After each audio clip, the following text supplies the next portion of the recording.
Vous avez faim? Ça tombe bien. Tous à table, c'est l'émission qui parle de votre alimentation sur Graffiti, présentée par Frédéric. Salut les gourmets, salut les gourmands, soyez les bienvenus dans cette nouvelle émission de Tous à table. Cette semaine, si je vous donne 3 lettres, un O, un D, un E, vous allez me donner la définition de l'ode. Chez les Grecs, c'était un poème destiné à être chanté, un poème mis en musique en quelque sorte.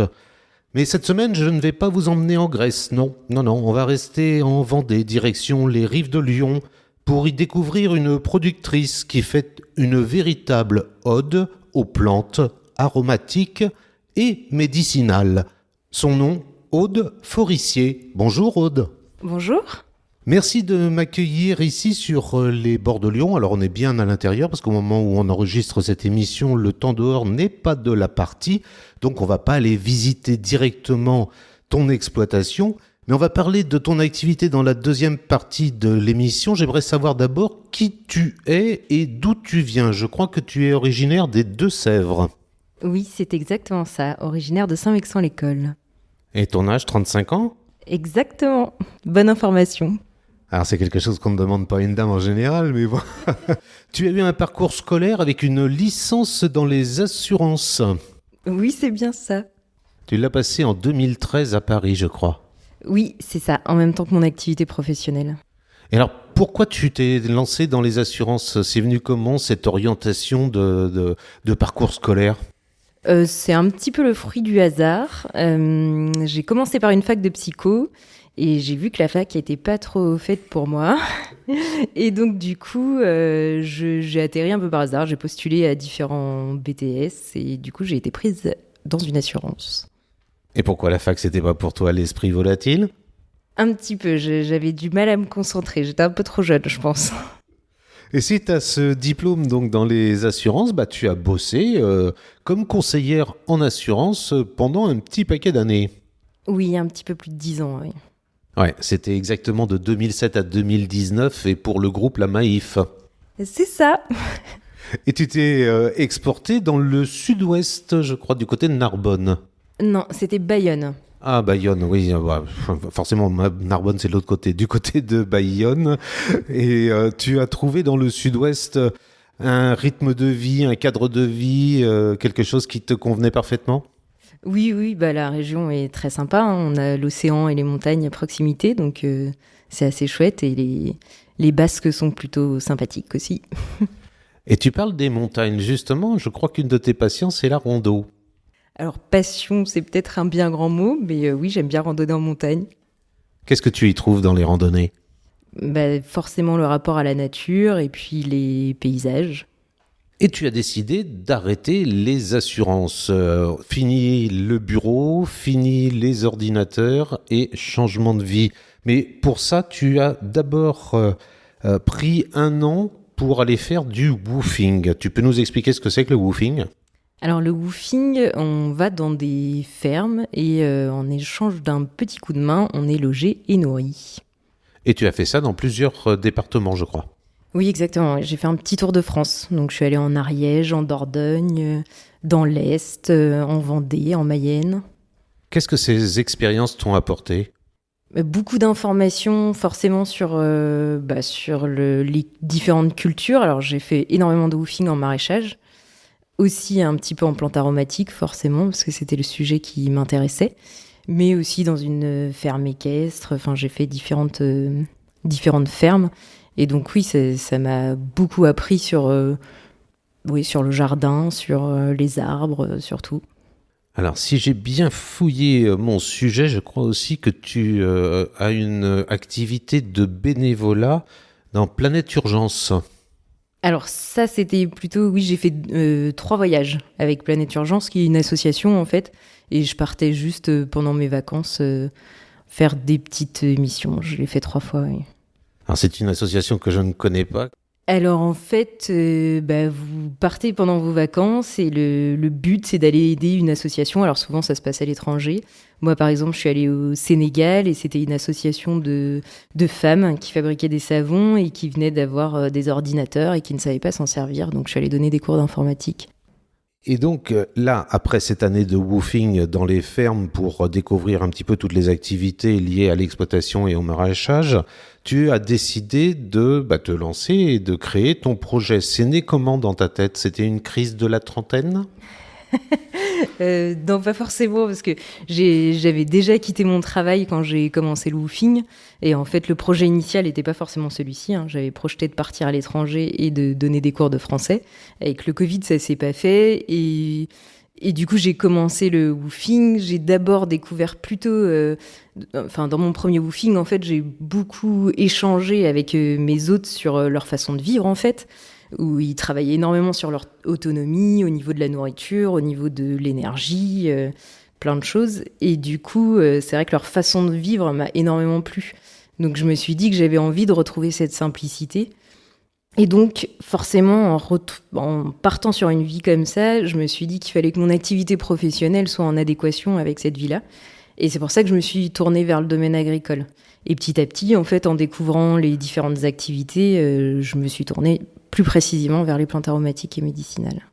Et donc, à l'issue de ce woofing, il a bien fallu passer un diplôme ? Oui, c'est ça. Donc, je suis partie de Bayonne, je suis allée dans la Vienne, au lycée agricole de Venours, pour passer un BPREA, donc un brevet professionnel responsable d'exploitation agricole. Et en parallèle, j'ai suivi une formation à distance d'1 an avec l'école d'herboriste de Lyon. Et donc, il y a eu la création de ton activité début 2023. Comment c'est né tout ça, ce petit projet-là, qui commence à prendre de l'ampleur ? C'est né... déjà, j'y ai beaucoup réfléchi pendant mon année de woofing. Et puis après, l'année du BPREA, c'était vraiment axé sur le projet. Et puis après, il y a eu aussi l'arrivée en Vendée, qui s'est décidée au cours de mon BPREA, parce que le projet initial, c'était d'essayer de retourner plutôt dans le Pays Basque. Donc voilà. Et alors, pourquoi la Vendée ? Pourquoi la Vendée ? C'est une question d'opportunité, de réseau. J'ai un réseau qui est vraiment chouette, que ce soit au niveau agricole ou d'autres. Enfin, il y a un réseau humain et avec des gens qui font des trucs vraiment sympas, écologiquement parlant, avec beaucoup d'humains, beaucoup de solidarité. Et je pense que c'est très important quand on s'installe, notamment dans le milieu agricole. Et donc, tu as trouvé un terrain de 7000 m², je crois ? Oui, c'est ça. Et qui est situé ? À Rive-de-Lyon, côté Saint-Florent-des-Bois. D'accord, mais il n'y a que pour l'instant environ 300 hectares qui sont cultivés ? Alors, 300 hectares, ça ferait beaucoup parce que... Pardon, c'est 7000 m², 300 m², c'est ça ? Oui, c'est ça, parce que je ne suis pas mécanisée, donc 300 m², ça me suffit. Et donc aussi, on l'a labellisé bio ? Exactement, oui, les terres étaient déjà en bio. C'est ce que nous allons découvrir dans la deuxième partie de l'émission. On va parler vraiment de l'activité Ode aux plantes. Et pour l'instant, c'est le moment de la pause musicale avec À tout trèfle. C'est un groupe de rock festif aux consonances celtiques. Originaire de Vendée, ce groupe a été formé à Saint-Christophe du Ligneron. Voici son titre, Esprit alambiqué, et c'est d'ailleurs un petit clin d'œil à ce que nous allons découvrir dans la deuxième partie de Tous à table.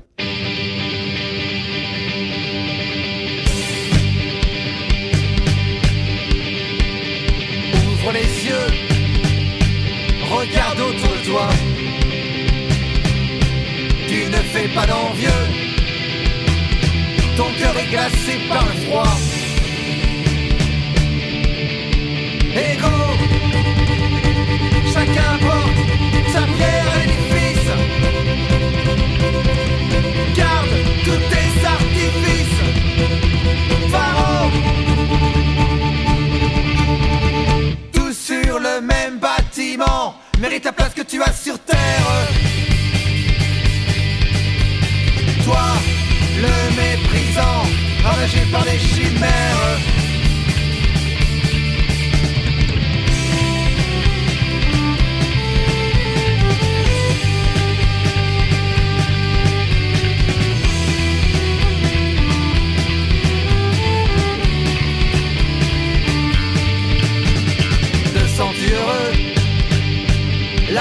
s'empare de toi. Continue à jouer ce jeu, ta rancœur te perdra. Liberté, notre conduite n'est pas sous ton contrôle. Ce fardeau sur nos épaules, borné, tous sur le même bâtiment, mérite la place que tu as sur terre. Toi, le méprisant, ravagé par les chimères.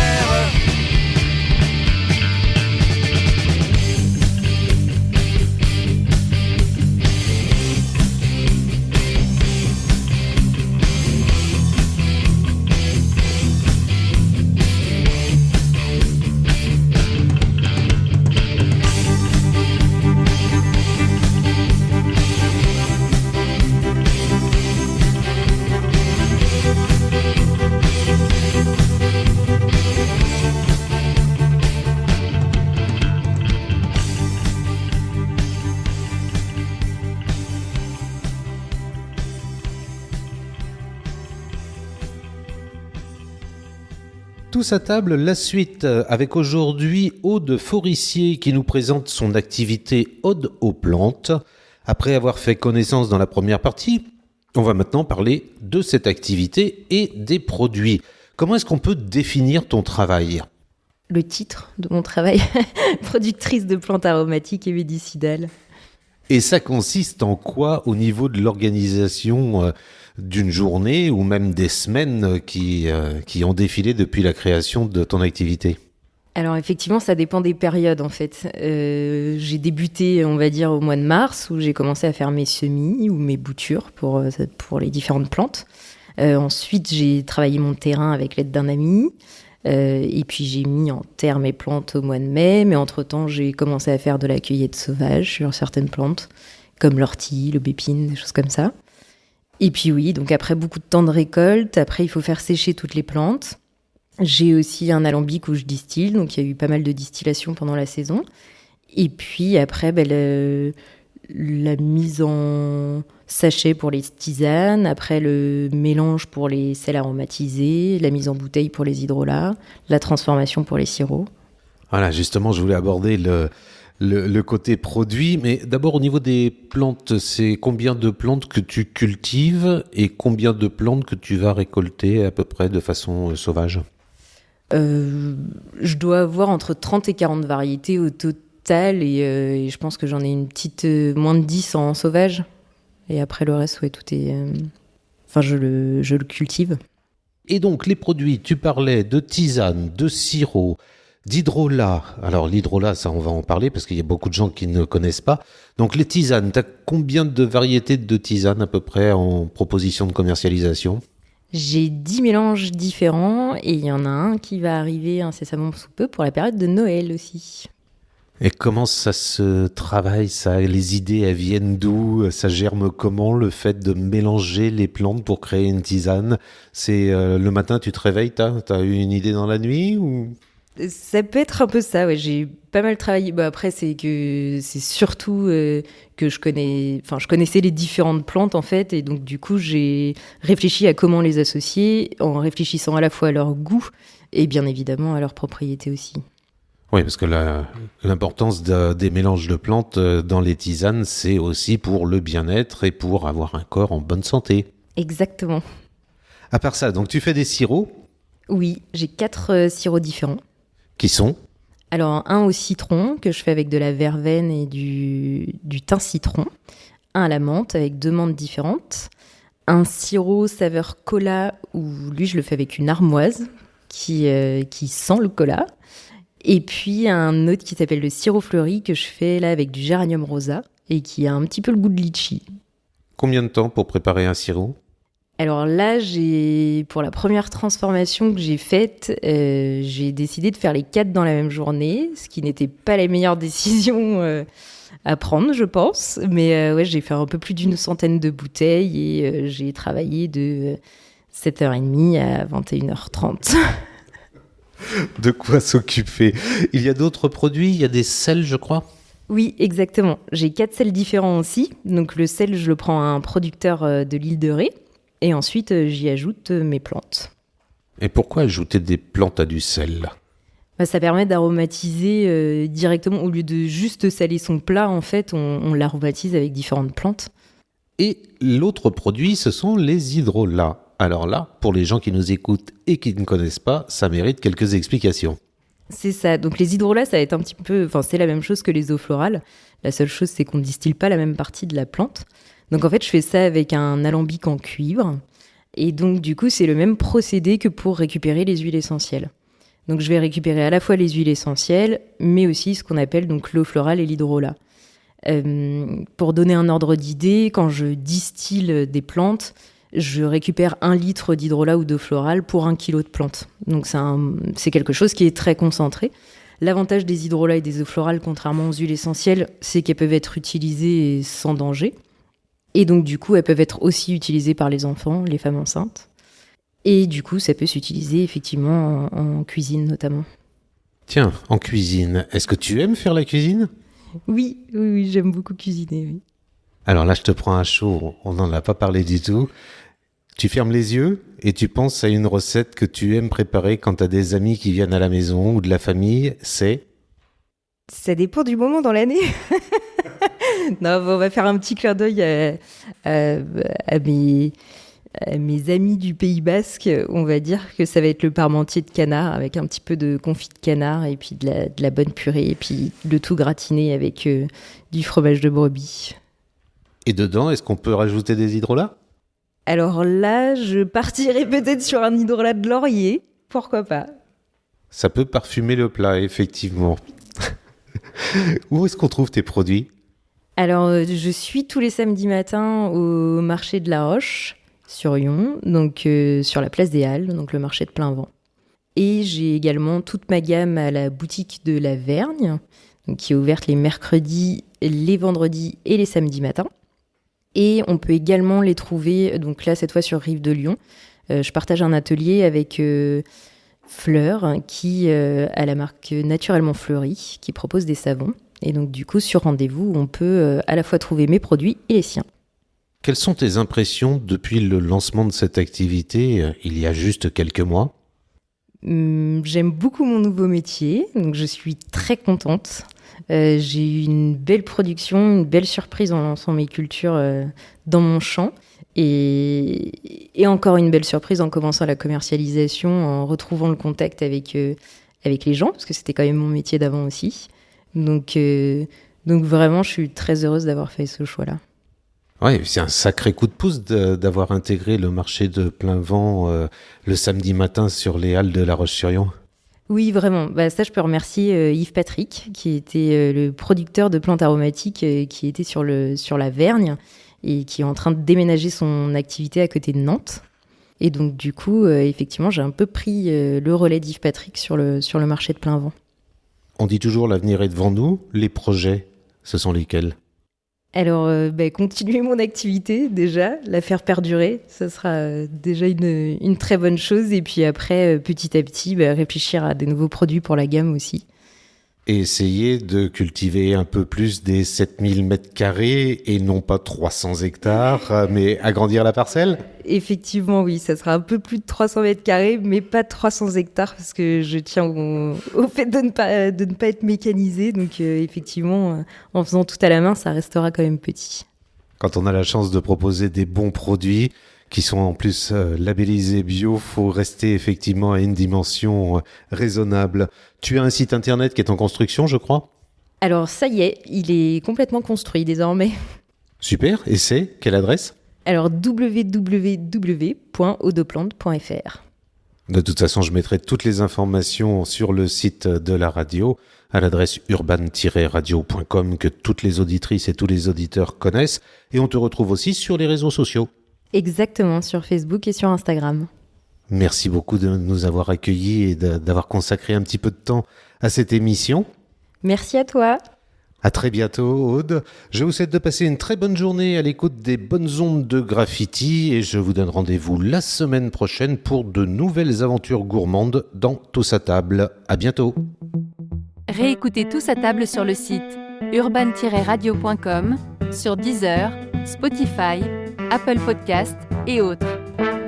En attendant de retrouver Frédéric pour une prochaine émission, mangez bien, mangez sain.